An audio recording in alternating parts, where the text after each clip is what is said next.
सुनील शुक्ला जी, हम लोग शिवर सर ने बहुत सही बात बताई, आज पूरा चित्र खींच दिया। और सुनील सर, हम लोग बात कर रहे थे कि असम के मुख्यमंत्री ने धमकी दी है कि राहुल गांधी गुवाहाटी में आए तो गिरफ्तार कर लिया जाएगा। क्या बेचैनी है? आपको क्या लगता है बीजेपी के अंदर कुछ दिक्कतें हैं जो इस तरह की धमकी दी जा रही है राहुल गांधी को? और क्या राहुल गांधी को सच में गिरफ्तार किया जा सकता है? धन्यवाद संजय जी। आश्वस्त व्यक्ति का यह बयान नहीं हो सकता। सुरक्षा के भाव में जीने वाले व्यक्ति का यह बयान नहीं हो सकता। अपने जनाधार के प्रति विश्वास रखने वाले व्यक्ति का यह बयान नहीं हो सकता। क्यों इस तरह का बयान क्यों देंगे आप? इस तरह का बयान क्यों दिया जाएगा? राहुल गांधी को क्यों गिरफ्तार कर लेंगे? उन्होंने कौन सी हिंसा पर फैला दी? और जिस तरह के आपने आरोप लगाए, मुख्यमंत्री जी ने जो आरोप लगाए, राहुल गांधी का आरोप लगाना तो जायज है, विपक्ष के नेता है, लेकिन हेमंत बिस्वा शर्मा तो सरकार में है। अगर गांधी परिवार भ्रष्टाचार में डूबा हुआ है तो पिछले 10 सालों से बाहर क्यों है? ये कोई कानूनी कार्रवाई क्यों नहीं की गई? कौन व्यक्ति इस पर विश्वास कर लेगा? ये तो एक तरह की टिप्पणी हुई केंद्र सरकार के ऊपर कि भ्रष्ट व्यक्ति जो है वो सड़क पे घूम रहा है और आप कुछ कर नहीं पा रहे हैं। कोई गिरफ्तारी आपने नहीं की, कोई पुलिस कार्रवाई नहीं की, किसी केंद्रीय एजेंसी ने कोई कार्रवाई नहीं की। क्यों नहीं की? तो हेमंत बिस्वा शर्मा साहब की इस बात को कौन विश्वास कर लेगा? हेमंत बिस्वा शर्मा साहब ने कहा कि ये नकली गांधी हैं। राहुल गांधी राजीव गांधी के पुत्र हैं। राजीव गांधी गांधी लगाते थे। राजीव गांधी फिरोज गांधी के पुत्र हैं। फिरोज गांधी भी गांधी लगाते थे। तो नकली कहां से हो गई है? क्या महात्मा गांधी के अलावा जो कोई गांधी शब्द लगाएगा सब नकली है? इस देश का व्यक्ति कैसे स्वीकार कर लेगा उनको? इस तरह की बात अगर आप कह रहे हैं तो अगर आपकी बेचैनी नहीं है तो तार्किकता भी तो नहीं है, तथ्य भी तो नहीं है। सवाल यह है कि अभी ये उम्मीद की जा रही थी कि जिस तरह की बातें कही जा रही थी कि उत्तर पूर्व में भारतीय जनता पार्टी ने अपनी पैठ बना रखी है। क्या हुआ? भारत उत्तर पूर्व में क्या राजनीतिक माहौल है, यह मिजोरम के चुनाव ने बता दिया। एनडीए के सदस्य मिजो नेशनल फ्रंट ने 2-2.5 साल पहले अस्तित्व में आई एक पार्टी ने बुरी तरह से हरा दिया। बुरी तरह से हरा दिया। भारतीय जनता पार्टी को चुनाव लड़ने के लिए उम्मीदवार तक नहीं मिले और सम्मानित प्रधानमंत्री जी वहां प्रचार करने भी नहीं गए। यह तीनों घटनाक्रम पूरे उनके यात्रा को शुरू करने के लिए आपने आपत्ति किया। मिजोरम में, मणिपुर में उनको 30-40 किलोमीटर दूर जाके अपनी यात्रा शुरू करनी पड़ी और अपेक्षा के अनुरूप, बल्कि मुझे लगता है ज्यादा ही, उस यात्रा में लोग शामिल होने के लिए आए। राहुल गांधी की अब तक जितनी जनसभाएं हुई, कोई जनसभा सफल नहीं हुई। कहीं नहीं रोक पाए आप किसी को। बड़ी संख्या में लोग आए और लोगों ने राहुल गांधी को सुना, पूरे रास्ते खड़े होकर उनका स्वागत किया, उनसे मिलने के प्रति आतुरता दिखाई। और वो कोई एक वर्ग तो लोग तो है नहीं। वहां के लोग कह रहे हैं कि मणिपुर में भी उन्होंने जो दोनों प्रमुख समुदाय हैं, तीनों प्रमुख समुदाय हैं, सभी से मिला, उन्होंने मुलाकात की। चाहे नागा हो, चाहे मैती हो, चाहे कुकी हो, सबसे मुलाकात की उन्होंने और सभी वर्गों से उनके उनके संवाद हुए। नागालैंड की स्थिति आप देख लीजिए। नागालैंड में कितने बड़े पैमाने पर लोगों से लोग मिलने के लिए आए। जहां जिन रास्तों से गुजरे हैं, वो जो जहां पे आबादी थी, बड़ी संख्या में लोगों ने सड़कों के किनारे खड़े होकर उनका स्वागत किया और उनके सभाओं में भी गए। और यह लग रहा था कि असम में एक जिस तरीके से भारतीय जनता पार्टी का एक असर है, हो सकता है कि उस तरह का रिस्पांस न मिले जो अन्य जगहों पर मिल रहा है, अन्य 2 राज्यों में मिला। लेकिन अपेक्षा के विपरीत बड़ी संख्या में लोग वहां पे आए। और अगर 15 कुल 25 सीटें हैं उत्तर पूर्व में, 25 में 14 सीटें बीजेपी के पास है। माने असम की 9 सीटें और बाकी जो उत्तर पूर्व है उसमें 10 में से 5 और 1 सीट केवल कांग्रेस के पास है।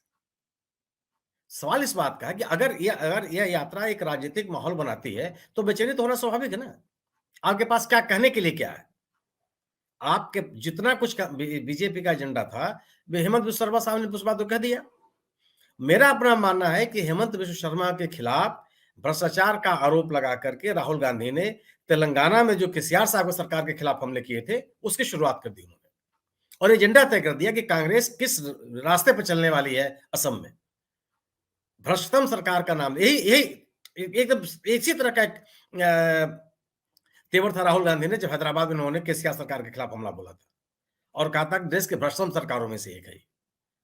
और एक कांग्रेस ने वहां एक राजनीतिक माहौल बनाया और स्थिति आपके सामने है। बेचैनी इस बात की है।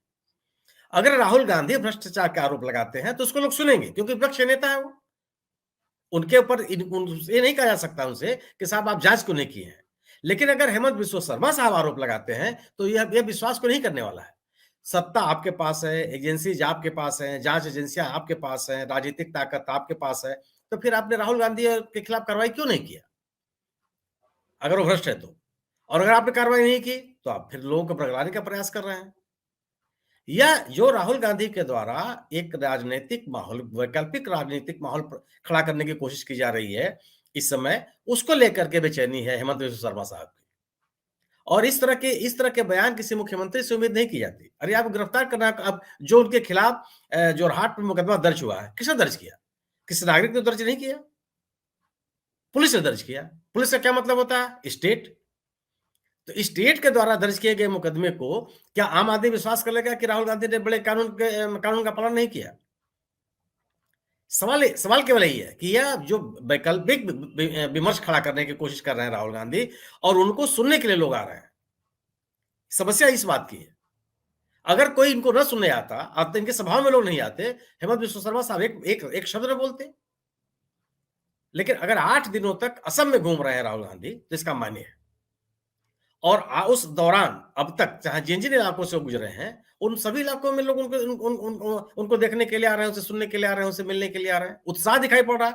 ऐसा तो नहीं लगता ना, ये तो कोई नहीं कह सकता कि कांग्रेस ने प्रायोजित तरीके से इतने लोगों को अपने पास लेके आई है। संभव नहीं है कांग्रेस के लिए। आपके पास कोई संसाधन तो है नहीं, सत्ता आपके पास उस इलाके में कहीं नहीं है, तो कहां से लेके जाएंगे आप? क्या आप कर्नाटक और तेलंगाना से ढो करके लोगों को लेके जाएंगे? स्थानीय लोग हैं जो अपने घरों के सामने अपने स्थानीय वेशभूषा में अपने मुद्दों के साथ राहुल गांधी के सामने जा रहे हैं। यह बेचैनी इस बात की है, और इसलिए आप इस तरह का और के हमले किया है हेमंत बिस्वा शर्मा साहब जी ने।